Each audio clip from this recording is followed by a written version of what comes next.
নবীগঞ্জে আধিপত্য বিস্তারকে কেন্দ্র করে দুপক্ষের সংঘর্ষে একজন নিহত হয়েছে, আহত শতাধিক।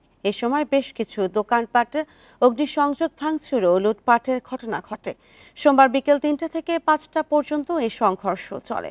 নবীগঞ্জের ইউএনও রুহুল আমিন জানান, ৪ জুলাই তিমিরপুর ও আনমনু গ্রামের বাসিন্দাদের মধ্যে সংঘর্ষ হয়। এরই জেরে সোমবার দেশীয় অস্ত্র নিয়ে আবারও সংঘর্ষে জড়ায় দুপক্ষ। আশেপাশের কয়েকটি গ্রামের মানুষও এতে অংশ নেয়। পরে পুলিশ ও সেনাবাহিনী ঘটনাস্থলে গিয়ে পরিস্থিতি নিয়ন্ত্রণে আনে। সংঘর্ষে আহতদের হাসপাতালে ভর্তি করা হয়েছে। এই ঘটনায় সোমবার বিকেল থেকে মঙ্গলবার মধ্যরাত পর্যন্ত নবীগঞ্জ সদরে ১৪৪ ধারা জারি করেছে উপজেলা প্রশাসন।